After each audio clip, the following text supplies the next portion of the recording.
में कई बार दिक्कत थोड़ी सी आती है। फिलहाल इस क्वेश्चन देखिए, 10th क्वेश्चन बहुत आराम से कर सकते हो आप। क्या लिखा है, length of the shadow of the building. इसमें बड़ी कंफ्यूजन होती है। इस क्वेश्चन की मैं आपको ट्रिक भी बता दूंगा, कैसे अप्रोच करना, कहीं लैंग्वेज में फंस जाओ तो कैसे अप्रोच करना है वो मैं बता दूंगा, ठीक है। देखो क्या लिखा है, length of the shadow of the building. जैसे ये बिल्डिंग है, इसकी कहीं ना कहीं शैडो बन रही होगी, ये शैडो है, इतनी बना लिया। When sun's altitude is 60 degree is 20 metre less than when it was 45 degree. ठीक है, हाइट ऑफ द बिल्डिंग बताना है, ठीक है। मतलब चलो बिल्डिंग इस साइड ले लो, कोई दिक्कत नहीं, बिल्डिंग हमारी है। इसमें कहने का मतलब ये है कि जो सन का जो एल्टीट्यूड मतलब एंगल जो बन रहा है, एंगल ऑफ एलिवेशन जो बन रहा है, वो जब 60 डिग्री है तो जो शैडो है वो 20 मीटर लेस है जब एंगल 45 था। तो एक काम करो, ये हमारा क्या हो गया, बिल्डिंग है ना, आप दो एंगल पहले बना ही लो। आप कॉमन सेंस है, ये 60 डिग्री होगा, ये 45 डिग्री होगा। क्या आपको साफ साफ दिखाई दे रहा है कि 45 पे शैडो बड़ी है और 60 पे छोटी है? यस और नो? अगर शैडो वाला क्वेश्चन आ जाए तो दो एंगल ऐसी बना लेना, क्या दिक्कत है? दिख रहा है कि नहीं दिख रहा है? यस और नो? यस और नो में बता दीजिए फटाफट कमेंट सेक्शन में, यस और नो। दिख रहा है कि नहीं दिख रहा है ना? एक 45 60 साफ साफ दिख रहा है, 60 पे कम बन रहा है। कितना कम बन रहा है? 20 मीटर। इसका मतलब अगर इस लेंथ को अगर मैं 20 मीटर बोल दूं तो जाहिर सी बात है ये 60 पे 20 कम हो जाएगा ना।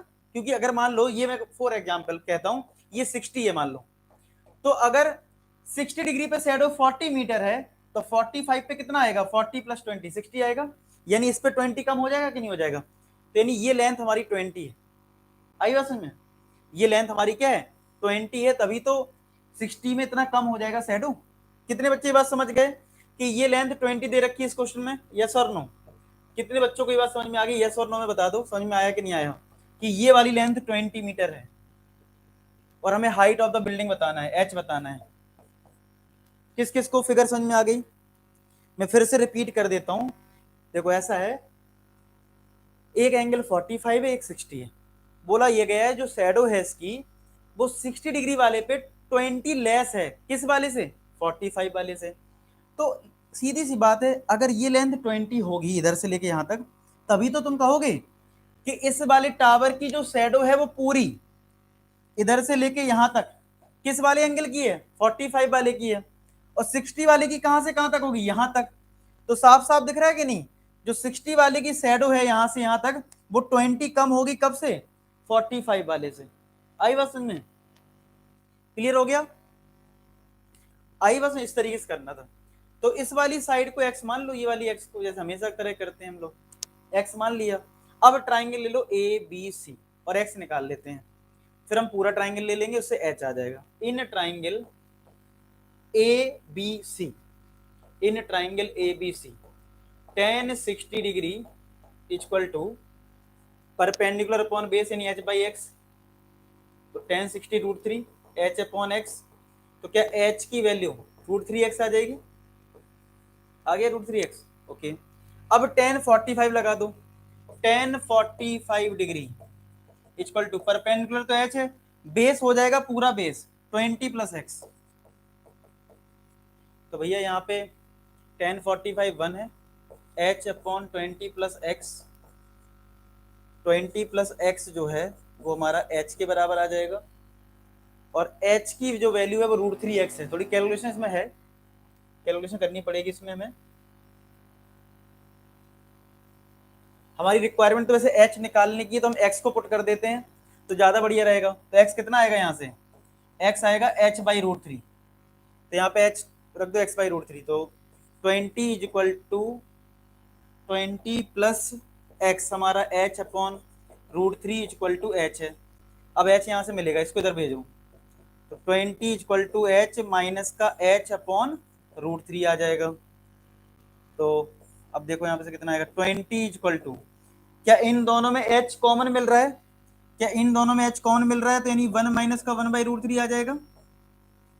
तो भैया 20 इज इक्वल टू h, यहाँ पे √3 अगर एलसीएम ले लिया जाए तो ये √3 माइनस का 1 आ जाएगा। कैलकुलेशन है इसमें बेटा, ठीक है। तो भैया √3 इधर आएगा, तो 20√3 is equal to H bracket में √3 माइनस का 1। तो अगर एच निकालना है तो ये डिवाइड में आएगा, तो मैं अब इधर कर रहा हूं। तो एच फाइनली आ गया 20√3 अपॉन में √3 माइनस का 1। अब अगर मैं इसको रैशनलाइज कर दूं, यानी √3 + 1 कर दूं, तो एच इक्वल टू 20√3 ब्रैकेट में √3 + 1 a minus B A plus B, A का स्क्वायर माइनस बी का स्क्वायर, तो एच आ जाएगा 20√3 √3 + 1। 3 √3 का स्क्वायर 3 होता है, 3 माइनस 1 यानी 2 आ जाएगा, तो ये 10 टाइम्स कट गया, तो एच कितना आएगा?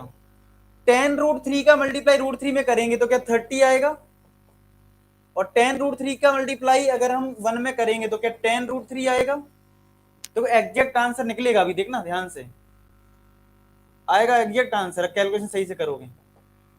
10 प्लस √3 के लिए होती है 1.732, तो 30 प्लस ये आ जाएगा 17.32, क्या आंसर 47.32 मीटर आ गया। देखो एग्जैक्ट आ गया आंसर, बी पार्ट, क्या बिल्कुल एग्जैक्ट आंसर आ गया। तो कैलकुलेशन लेकिन कितनी तगड़ी थी इसमें लेकिन कैलकुलेशन अच्छी खासी थी, लेकिन आंसर एग्जैक्ट आ गया हमारा।